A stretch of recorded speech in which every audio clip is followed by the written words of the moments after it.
কাঞ্চনজঙ্ঘা হিমালয় পর্বতমালার পর্বতশৃঙ্গ। Mount Everest ও K2 এর পরে এটি পৃথিবীর তৃতীয় উচ্চতম পর্বতশৃঙ্গ, যার উচ্চতা ৮৫৮৬ মিটার। এটি ভারতের সিকিম রাজ্যের সঙ্গে নেপালের পূর্বাঞ্চলীয় সীমান্তে অবস্থিত। হিমালয় পর্বতের এই অংশটিকে কাঞ্চনজঙ্ঘা হিমালয় বলা হয়। এর পশ্চিমে তামুল নদী, উত্তরে লহনাকচু নদী এবং জংসমলা শৃঙ্গ এবং পূর্ব দিকে তিস্তা নদী অবস্থিত।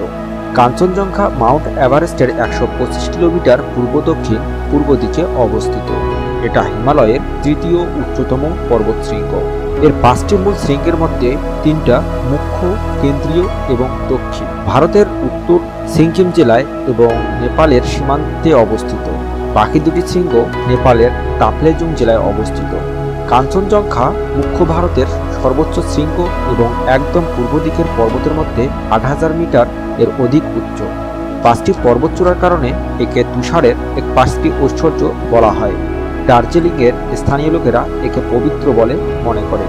১৮৫২ সালের আগে কাঞ্চনজঙ্ঘাকে পৃথিবীর সর্বোচ্চ শৃঙ্গ বলে ধারণা করা হতো, কিন্তু ১৮৪৯ সালে ভারতের বৃহত্তর ত্রিকোণমিতিক জরিপে বহু পরীক্ষা নিরীক্ষার পর জানা গেল যে পিক XV বলে পরিচিত মাউন্ট এভারেস্টই হচ্ছে পৃথিবীর উচ্চতম পর্বতশৃঙ্গ। আরও কিছু পুনর্নিরীক্ষণ করার পর ১৮৫৬ সালে আনুষ্ঠানিকভাবে ঘোষণা করা হয় যে কাঞ্চনজঙ্ঘা পৃথিবীর তৃতীয় উচ্চতম শৃঙ্গ।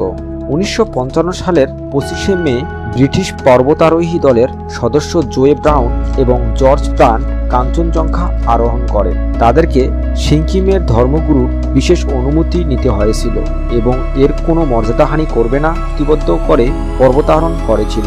এই দলের অন্যান্য সদস্য হল জন অ্যাঞ্জেলো জ্যাকসন এবং টম মেকিনন। ১৯৮৬ সালের ১১ জানুয়ারি জেরজি কুকুজকা এবং ক্রিস্টোফ উইলিকি কাঞ্চনজঙ্ঘা প্রথম শীতকালীন আরোহণ করেন।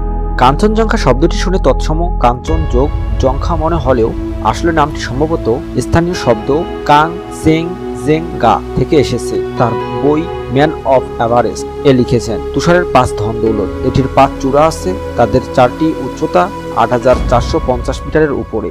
এ ধন দৌলত ঈশ্বরের ৫ ভাণ্ডারের প্রতিনিধিত্ব করে: স্বর্ণ, রূপা, রত্ন, শস্য এবং পবিত্র পুস্তক।